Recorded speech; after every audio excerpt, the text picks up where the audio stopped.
November 19th meeting of the City Council. We'll actually meet in a few minutes. Right now, we're going to have a pre-council with our friends from Lincoln Electric System. They're going to explain some things to us.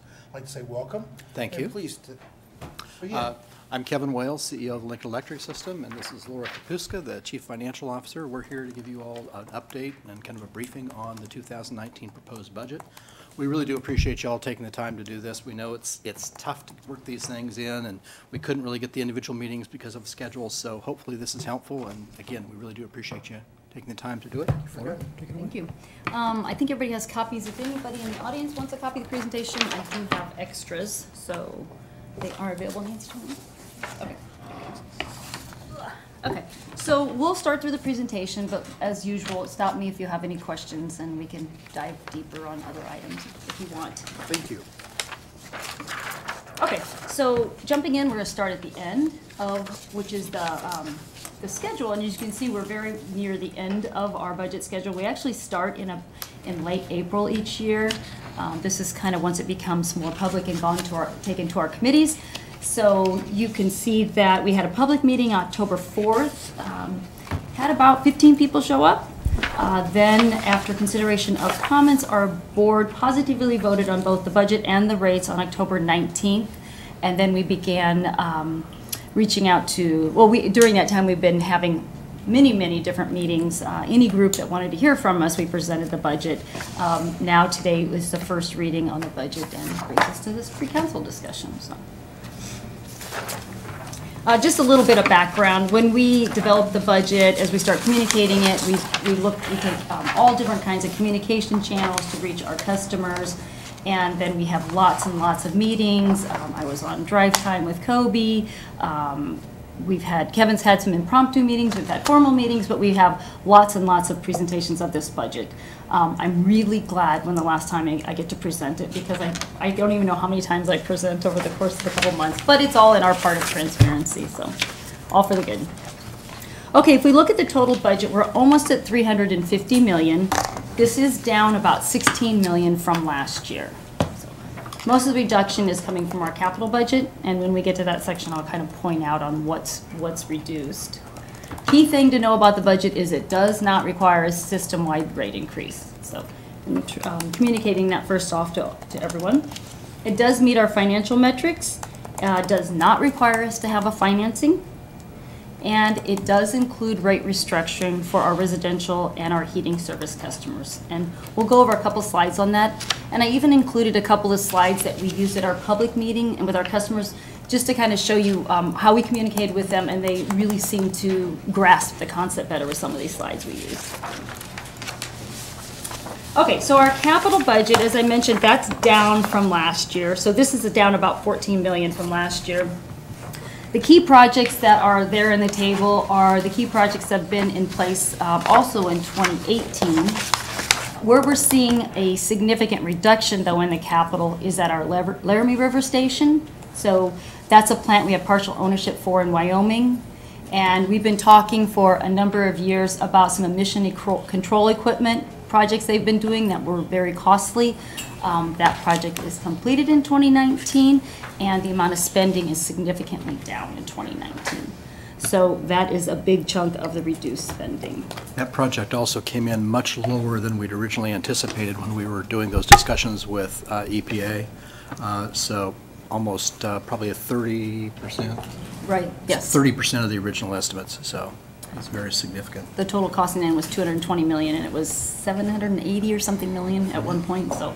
You said emissions, so I'm assuming that was a coal-fired plant there? It is, Laramie River's coal, yeah. So that's what is happening on the capital side.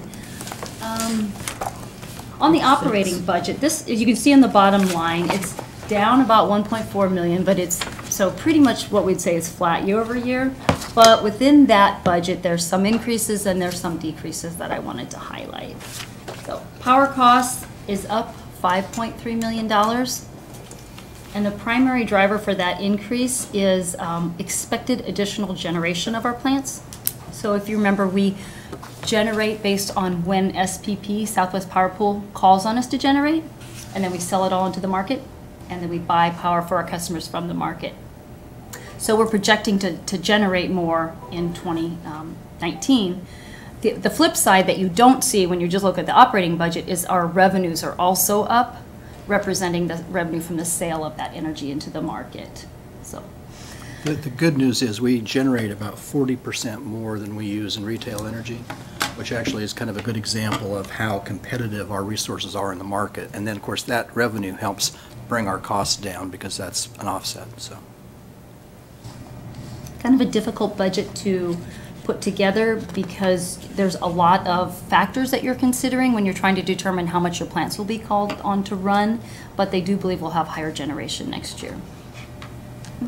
Kevin, you were mentioning what we generate is more than we use. Do we make a profit, or does our cost of generation exceed what we pay? Yes, we make additional revenue out of that, which of course helps keep our costs lower. So the more we sell, obviously it's technically a profit. We don't exactly look at it that way, but we make a return on that that's higher than our costs. And so what ends up happening is offsetting costs for our customers, both because of sharing the fixed costs associated with it, although most of these costs are coming through on the energy side.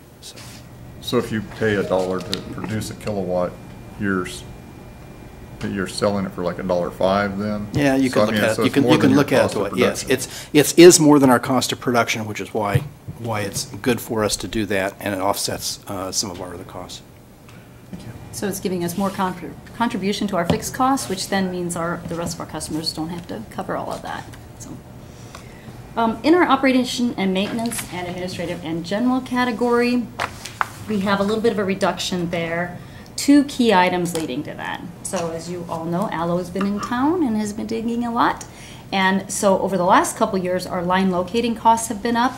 But in 2019, they're leveling back off. They're down by almost $2 million from 2018. So they're kind of at the level that we think that they will continue going forward. So we've worked through that kind of bump. We also have reduced our SEP, Sustainable Energy Program funding, to $1.5 million next year. So a little bit of background on that. We've had some customer conversations on that. You may or may not remember, in 2018, this year we budgeted $3 million. We've had commitments of about $1.1 million. We do not expect it will all be requested by year end. So two things with that. Knowing that when we developed our 2019 budget, we knew that we wouldn't get requests for that much money again, and so we kind of more right-sized the budget into what we think our customer demands will be. A couple things behind that is that our residential heat pump program still very popular, but our commercial lighting has tabled off quite a bit. So LED lighting has come down. The cost for that has come down. So then our initiatives that we pay out for those projects has also come down. So we've got a little bit of saturation going on there. There's a couple new programs that we're looking at for next year, but we don't think any of them are going to be really at a point where they're going to have a lot of customer demand. Like our plug-in electric vehicle, that's mainly just like a study for next year, so there's not a lot of money being spent on that. And then the heat pump water heater program, it will be new for next year, but we don't think there'll be a lot of people that will enroll in that. There's not a lot of electric water heaters. So we've got some new things starting. So we think 1.5 is the right number for 2019, but for 2018, we committed that we'd spend $3 million on sustainable energy. We're not going to get there. So what we have discussed with our board is taking the amount that's underspent and setting it aside, most likely in our rate stabilization fund, setting it aside and then using it for some type of sustainability related project. It may be a low income type project. It may be that we get more demand for SEP funds than we expected in 2019, and it could be used for that. So the main thing is that we want to follow through on the commitment we had with our customers on using that money for sustainability. Mm-hmm. I'm going to go with Councilwoman Lamb first, and then Thank you. Councilman Christensen. How much is that you're going to be setting aside? We won't know yet because we have to wait till the end of the year. We're estimating it'll be $1.5 million. Okay, Yeah. thank you. And how much do we have in our rate stabilization fund right now? 32.3 million. Okay. Yeah. Councilman Camp, I'm sorry. In your line 2 O&M, if $1.5 million reduction in the energy fund is done, I add that to 68.9, I get 70.4, meaning lower line relocating costs really didn't go down. Well, it did, it's just that there's several other small line items that went up that kind of offset it. I only identified here the key changes, but there are some other underlying, in this case, increases that weren't significant. Well, if the SCP went down $1.5 million, how much did lower line relocating go down, or location costs go down? Okay, so line locating was, it's, let's see, 2 million, it was 4.2, actually it went down by 2.2 million. So what that, from 2018 to 2019? So that would tell you is that there's other costs in those categories that went up. I just didn't highlight them. So line locating went down 2.2 million? Yes, Went down or is budgeted to go down? it's budgeted to go That's a down, good so point. that's, Right. Based on Because our they're anticipation. almost done. Yes, that's the anticipation. Now, something else won't take their place, but because it was a very high workload, so. So there must have been a lot of other, not necessarily small items, but another couple million though. Well, there's a lot of things in those categories, so, Okay. you know, if you take a look at just inflationary kinds of costs across the span of that category, because it's, you know, if you think about it, it's everything from lubricating oils and power plants to, you know, bolts and nuts that you use and lightning arresters and you name it. So it's just, there's an awful lot of stuff in there and a number of items, so. You mentioned your LED program hasn't used as much from the fund. You know, several years back, we had that T12 or whatever replacement fund, and I know a lot of people went through that, and so to do another capital cost fairly closely, do you think that had an impact on the LED? Well, it did, and, you know, one of the things, as you. Not that LPD isn't better, but once you spend all that other money, Yeah. it's. Get back to the philosophy of what we try to do with the SAP is we try to provide an incentive, not pay all the costs of it.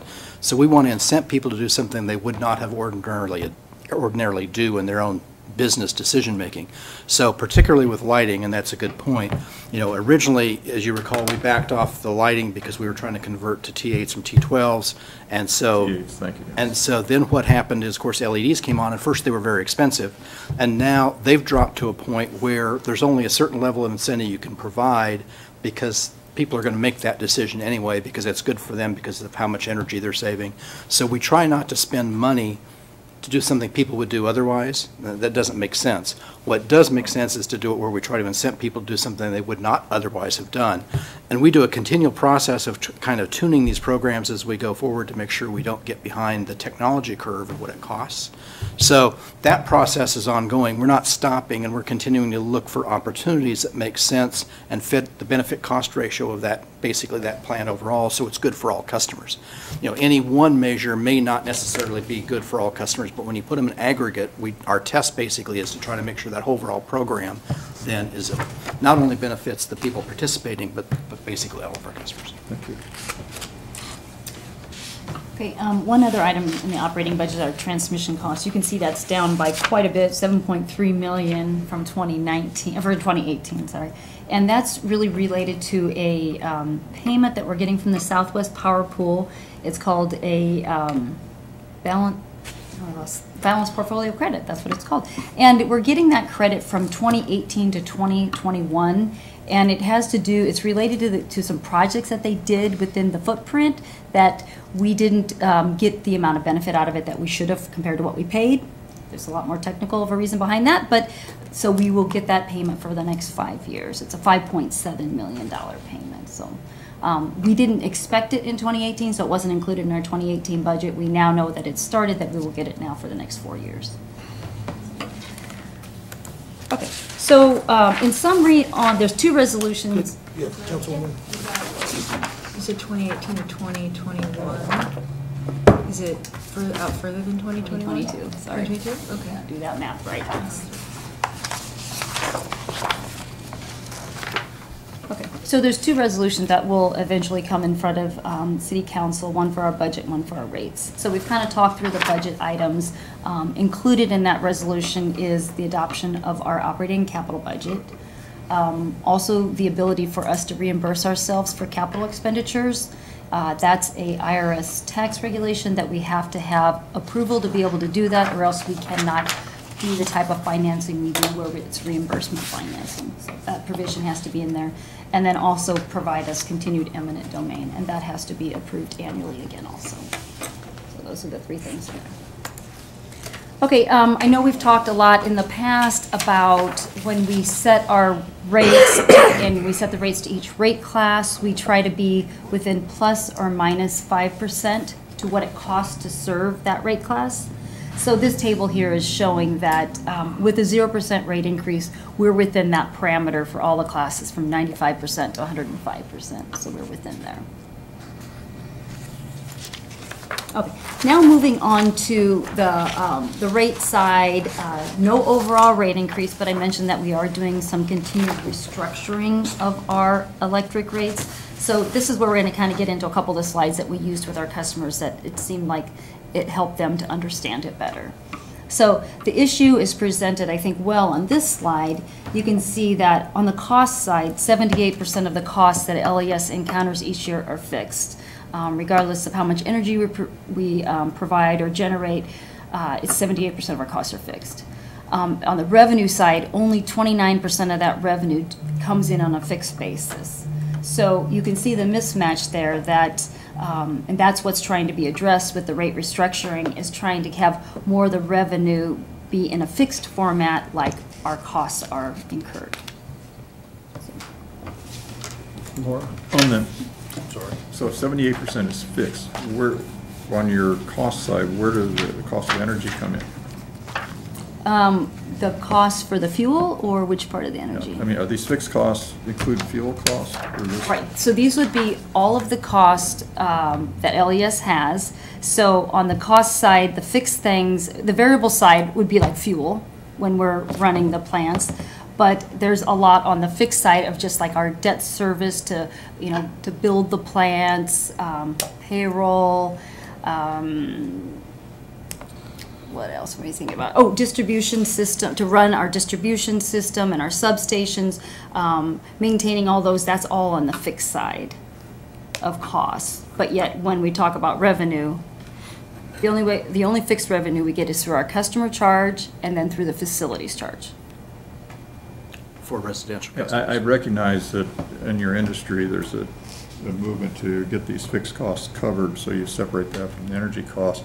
But if you're including the debt on capital costs, I mean, that capital is part of the production of the energy. It seems like to put that in with fixed costs and not include it with the rate costs, the actual, that maybe that's not really appropriate.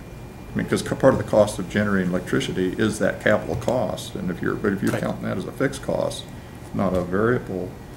But it doesn't change. If you don't generate any energy, you still have to pay that fixed cost. That's, in effect, the definition for rate-making purposes between the fixed and variable is, does it change with respect to the amount of energy you sell or produce? And for the purposes of rate-making, when you have fixed cost and, for example, your debt service, you know, everything from payroll. Now, for example, let's say in general maintenance in the plant is going to be, some of it's variable, some of it's fixed, because you obviously have to have the people there to run it, and you have to have certain criteria with respect to that, but maybe lubricating oils, things like that would change with how much you're running the plant. So there's some pieces that go both ways.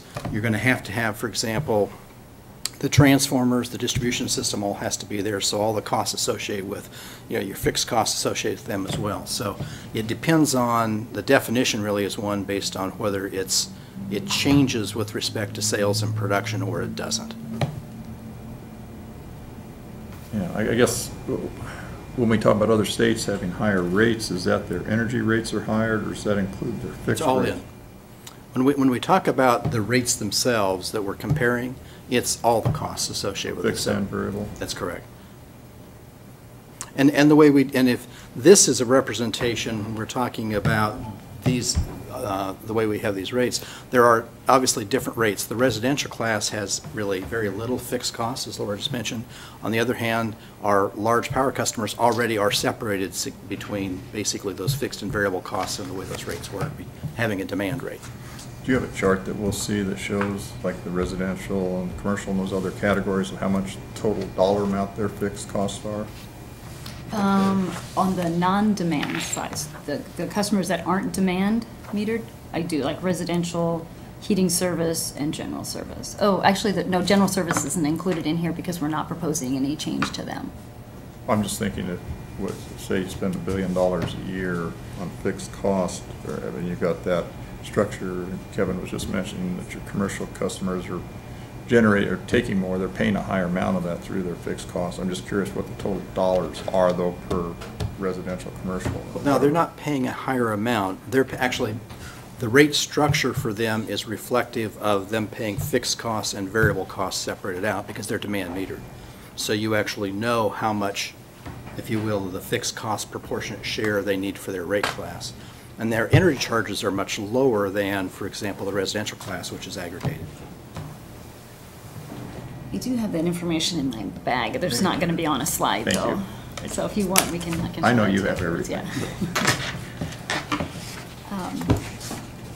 Okay, so when we've been talking about this restructuring and the movement of those costs out of the variable and into the fixed, what we've been talking about and what we've been moving since 2016 is in the variable charge, the ones that are circled, the distribution system and substation costs. Those are fixed costs that we incur irregardless of how much energy we produce. So we've been moving those costs over into the facilities charge.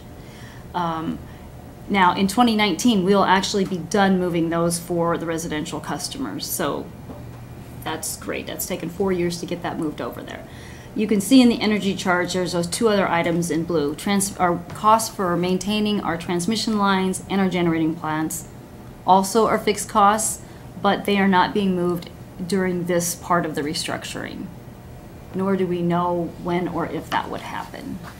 Those are much more significant dollars than what we have moved with this part of the restructuring. Key thing to remember when we do this is when we're taking those costs out of the energy charge and moving them, the energy charge is coming down and the facilities charge is going up. So LES isn't collecting any additional revenue, we're just collecting it through a different portion of the bill. But it does have some impact on individual customers, and so that's really the reason why we've done this slow. We've done it methodical. It's taken us 4 years to get it done because we recognize that there is impact on some individual customers, and we'll see that here in a second. So when we made the decision to start the restructuring, we had an option. We could charge all customers the same facilities charge. So if we would have done that, every residential customer would have been charged $22.43. But what we did is we looked, kind of peeled layer of the onion back and said, are there different costs for facilities costs to serve different size customers? And so what we found was yes, there were. And so in 2017, we implemented the 3 different levels that we have. We feel that this is a more fair approach and a more cost of service based approach than just charging everybody the same fee. Just to point out here in the bottom right hand corner, you can see that we have the majority of our customers, 90% are in level 1 and level 2, and then just 10% are in level 3. So that $22.43, we'll come back to that in just a second. Oops. No, we're just gonna do this way. Okay, this is a slide that we use at our customer meeting, and it seemed to kind of click with people, so I thought I'll just bring it and show you what we use with customers. So we made the comparison to renting a car, and that when you rent a car, you pay more based on the size of the car. And that rental price is reflecting their cost to buy the car and maintain the car, and of course as the car gets bigger and fancier, it's gonna cost more to maintain and buy, and so your rental fee is going to go up. That's kind of similar to how we've done the levels for our residential customers. And so an apartment is going, a person who lives in an apartment is going to use less energy. We can serve more apartments off of a single transformer, so the costs are lower for the apartments versus a very large home. And so that's why you'll see the difference in the facilities charges. Okay, this is where, this is where we get to the actual changes to the charges for each of the levels. So you see here, level 1, each of these boxes represents one of the levels. So in the top box, it's going to tell you what the change in the facilities charge was year over year. And then next it will tell you what level usage customer is in that level. So it's anyone that uses 0 to 800 kilowatt hours a month is a level 1 customer. And we determine what level a customer is in based on their average annual usage. So you can see here, level 1 customers, the increase is going from $15 to $18. Important to keep in mind, as the bottom table shows you, is that the energy charges are also coming down, though. When one goes up, the other one's going down. Level 2, it was a $4.50 increase. Level 3, $6.25 a month increase. And then you can see in the table what those charges were and the size of customers. On the next slide. Or if we get calls from constituents, since you base that on an average, so like here in this level 1, you had 800 kilowatts hours a month, but you're saying 12 times that, 9,600 or whatever, if I got the math right, is what they would have annually. So if they go in the summer season with air conditioning, they might use 1,000, but in the winter they use 400. On that 1,000, does that bump that month up for them? Yeah, so we place customers in their levels in November of each year, and it's based on the prior 12 months usage, and then they stay in that level for the whole year. Thank you. But another thing with the 2243, I forgot I was going to come back to that. So if we would have set just one facilities charge at 2243, you can see the people that were in the level 1 would be overpaying for the cost of the facilities to serve them, and the largest users in level 3 would be not paying enough. So that's where we felt that this was more equitable to have the 3 different level charges. And it also provides a little bit of incentive for a customer to try to cut back their energy usage to move into a lower level. We believe we're one of the very few utilities that have done this. I mean, I think we might know one other utility that's taken this approach, but not in this state. Okay, so looking at the impact on the residential bills, and this will also reinforce why I said that we did this slowly, because you can see that for some of the customers, there's an increase in their monthly usage. It's not really large, but there is an increase in their usage. And then some of the larger users, because they use so much energy, they're able to use enough energy at the lower energy rate to offset the increase in the fixed charge. So they actually will see a reduction in their monthly charge. Make sense? Okay. We are also making some proposed changes to our heating service customers. I won't spend a lot of time here. There's only 625 customers in this category, but you can see on the top table the changes to the proposed monthly facility charges, and then the bottom table shows the reduction in the energy charges. Same thing, no change to revenue for LES, just a different way that we're collecting it. Laura, I'm so sorry. No, that's fine. Can we go back a slide? Okay. I just want to let this one sink in a little more. The impact on residential bills. For each category? Yeah. There's 3 levels within each level. Is that right? No, this is just 3 different examples of customer usage. Okay, Yeah. so.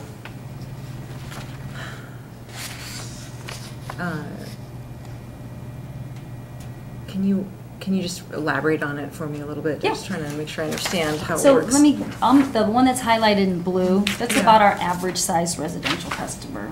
Slightly under 1,000, but we'll say it's 1,000 kilowatt hours a month they use.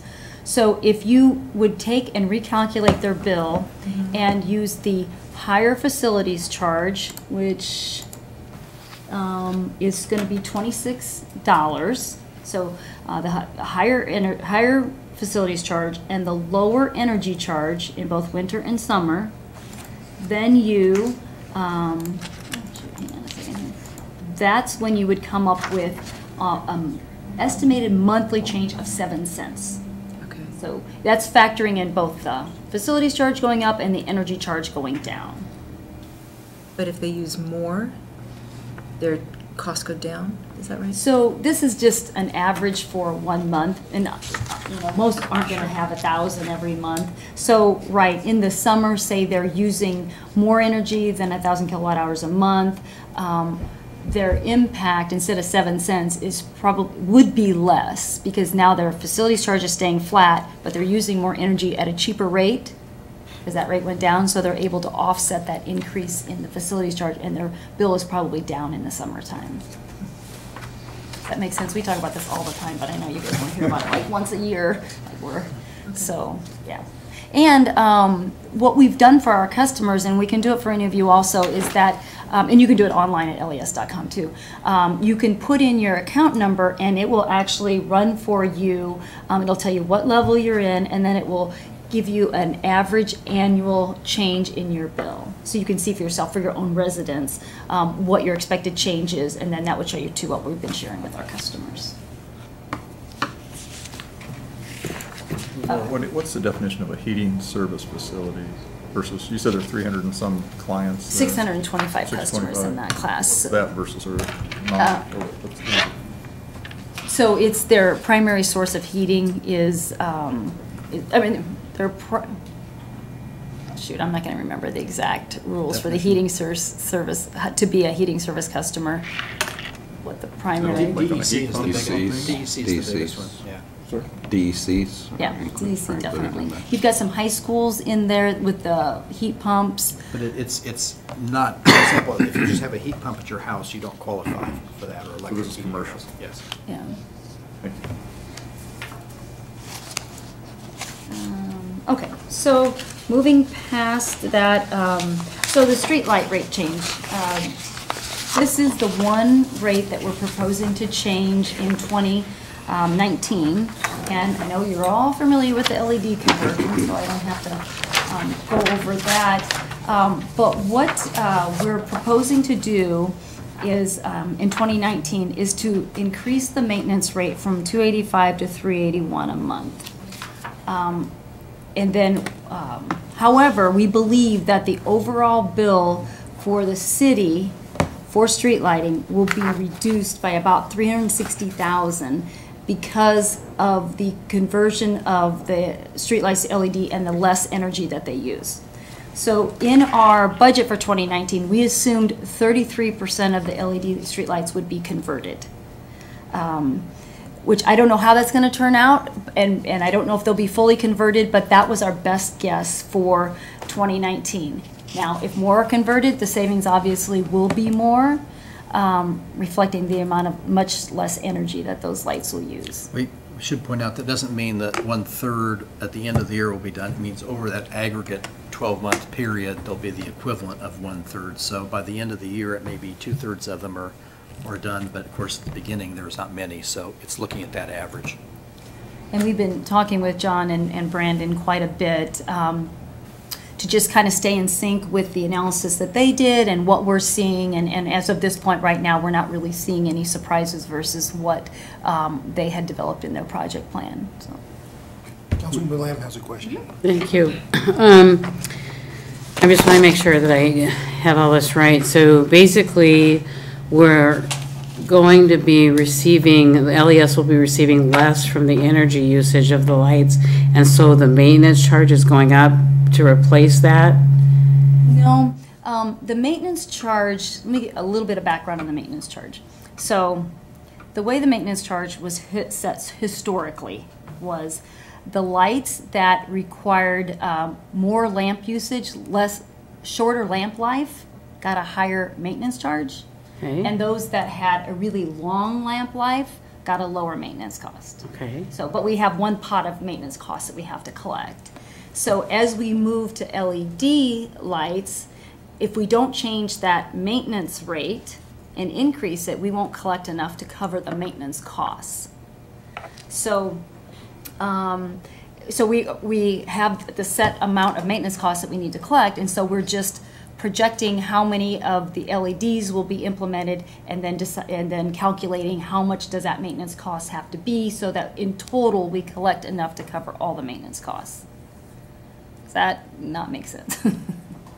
Well, what you said makes sense, except that when we went through the LED scenario with the 12.5 million, the idea was that LEDs, because they are longer lasting, have less maintenance costs, and yet you're increasing it 30%. So, Help me understand why you're increasing maintenance when we're supposedly having less maintenance with an LED, as well as less electrical consumption, electricity. okay. So a couple things to say is we've never operated a full LED streetlight system. So we do believe that there will be some savings when it's fully implemented. for example, one of the savings that we think, which is not yet reflected because we aren't fully converted, is we think that there'll be maybe 200,000 to 300,000 of maintenance savings because those lamps won't have to be, the LED lamps are supposed to last 25 to 35 years.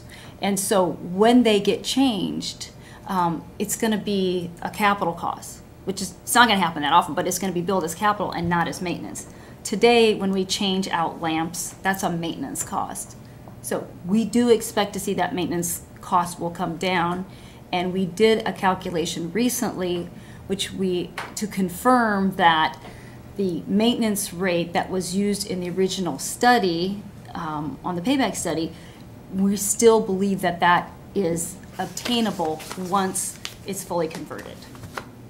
So this year being a transition year, there's a lot of moving parts, but I don't think we've deviated from the original numbers that we felt were acceptable. There were two challenges to that, one of which was we weren't completely recovering those costs in the first place. And the other challenge, at least for 2019, is we're still going to have a whole bunch of those lights out there that require that maintenance.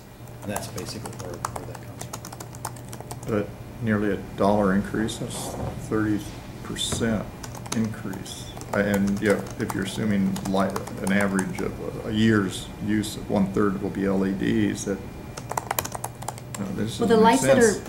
are, If you're going up 30%, yet you're going down 33% in the number of fixtures. And I want to get back to your going to capital versus maintenance too, on the cost of the bulb. well, one other thing to consider in that is the lamps that are assumed to be replaced first, highest wattage, the ones that they had the highest maintenance cost on them. So those are being assumed to go out. If you consider we still have the same pot of maintenance dollars that we have to collect, you now have to put more of it on the LED lights. Why would you have more maintenance costs? Why wouldn't that go down? You have the same pot of cost, but you've just lost, you've just taken out of the calculation the lights that had the highest maintenance cost. But a significant issue of this is also the maintenance costs themselves isn't just the lamp itself. The lamp and the photo cells and the maintenance of that portion is only 20 to 25% of the aggregate maintenance costs. There's poles, wire, pole inspections, painting, all of those things are included in those costs as well. So when you try to look at that, those costs don't change when you put a different fixture on the pole. Those costs are still there, and that's 75% of the maintenance. But you still went up 30% and you're down 33%. Well, you still have the poles in the LED, right? I still don't understand that, why it would go up that much. We do expect, though, that once we get... You still have the same, no, let's assume we don't have any new poles in town for a moment. We have a static situation of, what, 30,000 poles. And so 10,000 of them are going to go to LED. We'll forget the ones that are already there. And so if we've gotten down that, I think I heard you say around 35% of the maintenance has been attributable to the bulb itself, not the pole? No, 20 to 25% is the lamp itself and for example, the photo cells. Now also the photo cells, you still have photo cells on LEDs. We believe that we're getting a higher grade photo cell that won't have to be changed as often as they've gone through that process, but that's yet to be determined as well. How often do you change a photo cell? Average life is, they say, 5 to 7 years. Dirt, all sorts of things get in there and impact them. Lightning. Let me try it another way, see if this helps. Okay. So in our assumption of a third being changed out, the third that are being removed, let's just take, say the maintenance rate on one of them was $4.85. I think that's what, or $4.65 was the rate. So now, if you assume we still have the same amount of maintenance we have to pay, you took this lamp out that was covering $4.65 a month on maintenance costs, and you're adding LED, which was only $2.85, you're not going to collect enough to pay for that same bucket of maintenance costs. Does that help at all? The most Well, expensive. you're saying you're not going to lay off people and not going to reduce your overall, because your overall maintenance pool ought to go down, even 20, 25%. We do expect it's going to go down once we're fully converted. So we're at 381 for 2019. Our best guess is in 2020 that would go down. I don't want to say an amount, but we do believe there will be savings realized when we get to full LED conversion. But the year conversion, you're reducing a third for the year of into LEDs, and yet you're going up $1 a unit, 30% maintenance. It just doesn't compute to go down 33% in your amount, and yet you're increasing the maintenance costs to So 30%. I mean, the energy is where the big saver is on these. The maintenance cost, as Kevin mentioned, it's 75% of maintenance cost has to do with the pole, and it's not changing. The inspections, the painting, the customer complaints, the So we use wiring. aluminum poles, so we don't have to paint them anymore. I think we still paint the aluminum ones. Just some of the ones you requested, for example, across the street from here. So we're- Okay, I want to remind everyone, we have about 15 more minutes left, and we have about 6 more slides. So do we have time to, or should we move on? I don't think the rest of the slides are much. No, we only have a couple more slides and. How about we circle back to this after we get through the rest of the Okay, presentation? so that's the street light. The service fees, the ones in blue, are the ones that we're proposing to change next year. We analyze the cost to perform each one of these fees each year and then make adjustments to them. A couple I'd like to point out is the new account fee dropping from $25 to $10, and that's a direct reflection of our remote read program that we can now pick up reads by just driving by. We don't have to send somebody out. And the new one that we've added is the meter tampering fee. We don't expect that we'll charge this often in 2019, but we haven't had that fee in place before, and we need to discourage people from tampering with their meters. That was my question. People actually, there's a lot of electricity in the meter. and they Creative go- people, right. And they try to work on that themselves? Okay. Divert energy, yeah, All righty then. yeah. Councilwoman Lamb would like to ask a question. So, would that include somebody who taps into their neighbor's electricity for use in their home? Would that be considered meter tampering? Probably not. Okay. Theft. Yeah, it would be theft if the neighbor didn't know about it. And if the neighbor does, then it's, Well, if they're just taking their neighbors and they're giving them their neighbor energy, that's their business, as long as it's being paid for. Yeah. thank you. Generous neighbor. Okay, so this is just a summary of the rate resolution. No system-wide rate increase, just a change in the LED street light, and then the changes for the rate restructuring, the service fee changes, and then our virtual net metering program, which we talked about that back in May of this year. But what that allows customers to do is on our solar facility to purchase a half a panel instead of a full panel, and then they can also pay for it over 3 years. So it makes it more affordable and more accessible to customers. So that's also included on the rate resolution. And then the final piece here is just, we always talk about our rates and the comparison of our rates, and we do a lot of different rate studies. This is just kind of a sampling of them. I do have a copy of the regional rate study, if you'd like a copy of that. That's 7 states, 11 cities, a comparison, an all-in comparison. And then the Big Ten comparison. I don't know if you've all seen this, but we are very proud of this. We are now getting more wins on the football field, but we beat every city in the where the university is located in the Big Ten. So we carry that around with us, and people seem to really catch on to that. So that then is the end of the presentation. But we can go back at any questions. Before we go back to it, is there any other questions about any other part of the presentation? Yes, I'm interested in the operations center capital budget on that. I think you showed in here what you have spent to date, 24 million, or that's budgeted for next year. Yep, that's next year's budget. What's the total cost of that, and where are we in terms of paying that off? So that's listed there, the 104 million.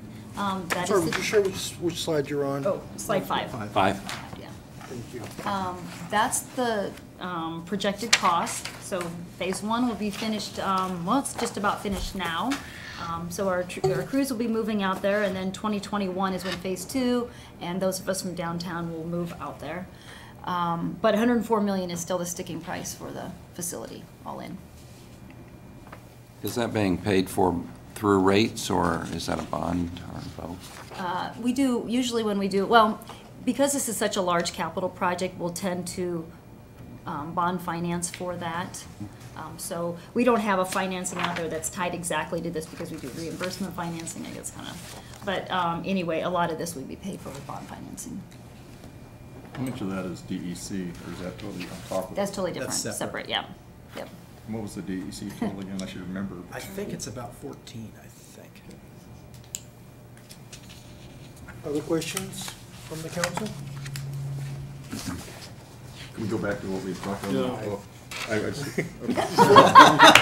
Well, my main I overarching I 30,000. think we're not going to foot get anywhere, is- but I promised him we would, so let's do it in just a couple of minutes. We've got the streetlight LED conversion, and I know part of that, we were looking at savings on maintenance and savings on energy. And I don't remember the exact numbers off the top of my head, which I normally do, but it seemed like the maintenance was almost gonna be as much as the savings we got annually on the electric consumption. And then over the 12-year period or so, that was gonna pay for them.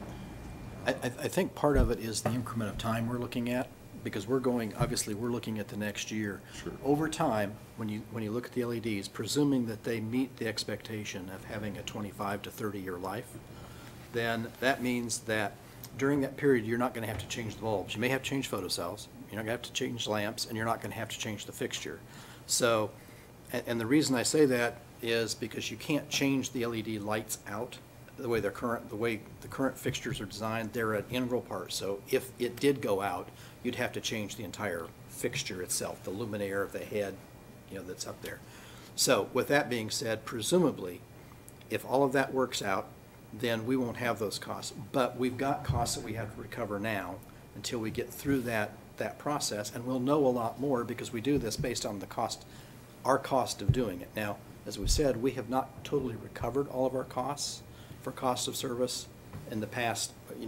As you might recall, the last few years, we've been increasing the streetlight rate, probably the last 3 years, I think, because it was so far behind cost of service, we didn't want to jump it up all at one time. And so we've been doing that. Well, we still hadn't gotten there, but then we go to this transition. So we're in a transition now, trying to make sure we balance to have enough funding to get close to cost of service on aggregate. But when you talk about those LED lights, we still believe that you're going to find not only an extraordinary energy savings, but you're also going to have maintenance. However, you still got poles, wires, and everything else that are just the same as they always were, so those costs are still going to be there for maintenance as well. And going up. Yeah, obviously with, increased fuel prices or. if I can just follow up real quick on that, are you coordinating with Brandon then, so we see that savings, so we know then when since it's kind of not. There's it's a lot of savings discussions that we going on then know between that's going your to pay staff for and the we've had lots of amortization discussions with staff. 12.5 million.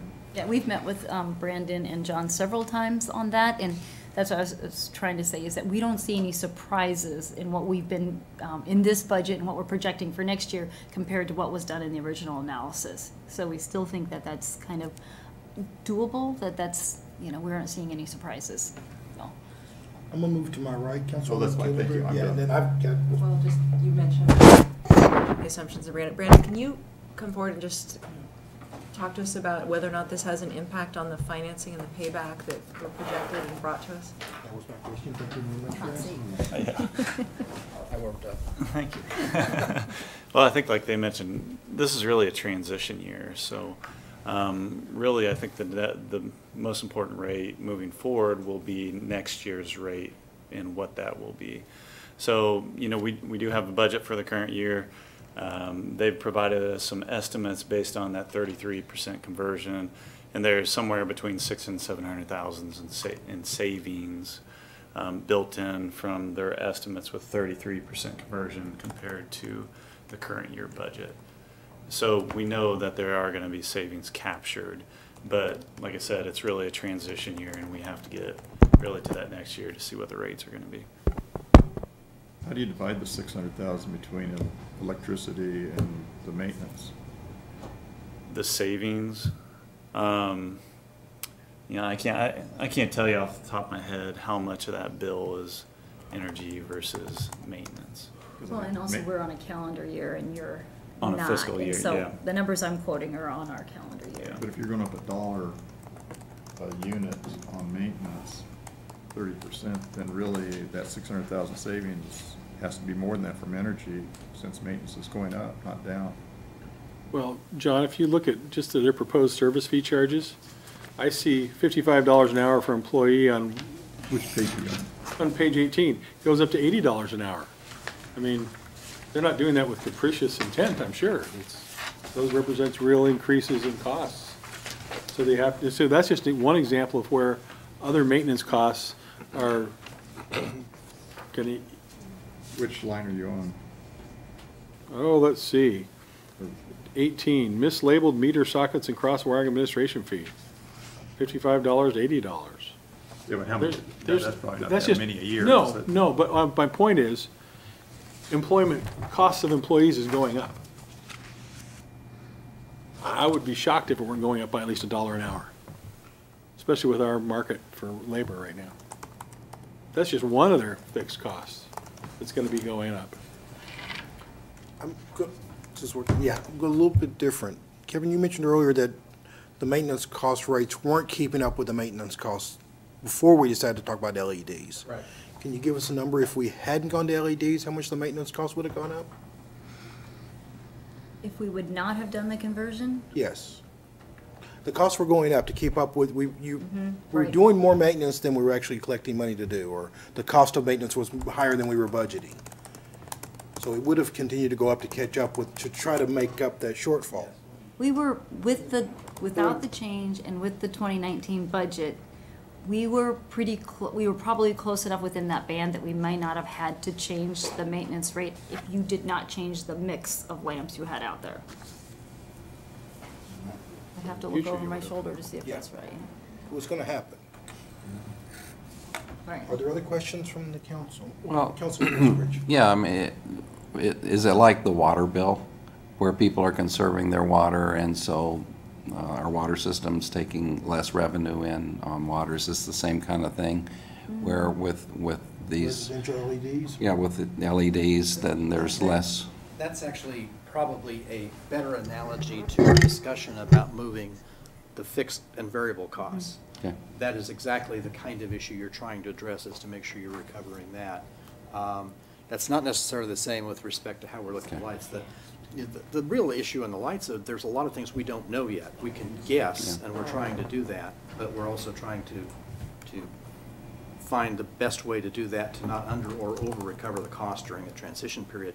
Once we get through it, we'll be able to provide a much more finite discussion about those costs. The LED, I think one of the things we do believe is the LED costs we had previously, and that's what John's referring to, that large increase, wasn't sufficient. Okay. But when you talk about the classes overall, my recollection is I thought we were at 85 or 90% cost of service last year, but. Yeah, but I think with the 2019 budget and then when we went Oh, through well, cost of service and Well, some then there was costs the were down. reduction now, you were getting advantages of the reduction in the fact that we hadn't put the location costs into streetlights. That's just one of those things we hadn't thought about all the costs the locating was gonna have to be associated with streetlights like they are everything else. So we hadn't recovered those, so that probably was a difference there as well. Right. Other questions? Get about 5 minutes. If you, John, if you have more and you want to call or sit down or whatever, Yeah. I'd be willing to, reams of information and data, right? Well, I think the big thing is we've gone into this LED conversion is just to make sure we're on the right track here. And, We were promised savings, we want to well, realize we the were, savings. and we were promised both maintenance and electricity savings, and so I just see the, And you'll see that, you know. so are you saying we'll go back to $2.80 on the maintenance from this 380 you just went to? No, I we think- don't I project think- it'll we go don't that think so, low. but- The way the maintenance rates were set in the first place, it should never have been done that way. What was subsidized in the maintenance then? Well, the shorter paid for it. life lamps were paying so much more in maintenance, but the cost to maintain the pole is so much of that maintenance cost, and the pole is a pole is a pole. And we were charging a lot more to the high wattage, low life bulbs than we were to the LEDs. But they have the same pole. I mean, they both have to be maintained. So, Well, Kevin was saying that you weren't covering the maintenance costs before, and so you still had to pay for it. And so where did those dollars come from? well, to the extent that the streetlight rate class wasn't paying it, that meant other rate classes were Other paying it, customers yeah. paying it. Yeah, So it was just spread among classes then? yeah. Is that a commercial class? I mean, because Well, you don't know, I mean, it just means you've got increased costs that weren't covered elsewhere, so. And it's not, when we talk about not quite being cost of service, we're not talking about millions of dollars. I mean, the whole budget's only $2 million. So when you're at 85% or, of cost of service, you're just, you know, what, 100,000, 200,000 is being covered by somebody else. A Not lot an of it. individual clearly, but across. Right, across the whole. So in your dollar increase there, the 381 or whatever, just under a dollar, how much is that in millions of dollars? From the 285 to the 381? Yeah. Well, there's, 10,000 LED streetlights assumed to be replaced. So, wait, I'm not It's doing like that math right. 23,000. We have it in our 30,000 estimate poles for next probably. year. There's 27, I was saying basically 30,000 streetlights. We're assuming 33% are converted by next year, and each one of those is going up $1. So, Well, no, they're not going up $1 because they would have been something else before that. yes, you're right. Yes, So when that, you're you can't, yeah, trying you to can't do change the those math. out, that doesn't work. No, that doesn't work. Well, I guess you're going up almost $1 a month per pole. It's not just the LEDs, it's all of the poles, is it not, that are going up $1? No, the other streetlight rates are not changing. Oh, even though they take more maintenance, the LEDs are going up higher? No, they don't, that's the thing, the poles don't take any more maintenance depending on what kind of lamp is at the top. It's just the poles. It would be better if you took the maintenance bucket and divided it by 30,000 and charged every light the same maintenance charge. But that's not the way the rates were originally developed. But we might get there. at the We- right moment. Actually, we- you'll be probably pretty close. We're trying not to make any additional changes during this time until the conversion's completed, so we can compare it back to what the original expectations were. If you convert to capital costs, the bulb replacement, since you're assuming you have a 20, 25-year life on the LED bulb, what does that, then you're not charging as much off to maintenance each year. So is there any amortizing bucket, or the city in 20, 25 years, assuming this all goes according to plan, then we're gonna get a big capital cost, another 12.5 million, or inflation indexed above that? And we're going to stop after your answer to his question because of time. Please Okay. answer, and then we'll. I'll run on in case you want to add anything to this. So that's where we think some of the maintenance savings will come from, because we won't be paying to change out the head actually as often. So when it does get changed, when it needs to be changed in 25 to 30 years, then it will be in the capital budget. So it doesn't mean there's going to be an immediate spike in the capital budget, because it's going to be a while before they have to replace. But I think John's point is there going to be a significant, are they all going to stop at the same time? I think that's probably unlikely, but as we get more experience, it'll be not unlike what we do right now, where we've got special budget allocations that we've done over a period of time to change cable, because the cable's gotten at the practical life. More than likely, in 20 years or so, you'll start seeing failures, and the industry will probably start doing projections, and you'll know what basically the age of these are, and you'll start probably projecting out what it's going to be, and you'll have to plan for that additional asset cost over a period of years, I would suspect. You're going to have a real good time for a while, and then you're going to have to replace those two. I think ideally too, in 15 years, when all the money's paid back that we borrowed, then you would have that freedom within the general fund budget. But I can't tell you what a mayor and a Put a reserve council is going to fund. do within 15 years. So we'll kick the can down the road. Well, I'd like to say thank you for everyone coming today. Thank Thank you you for very the much. information and the presentation. That extra. The council's now adjourned. All right.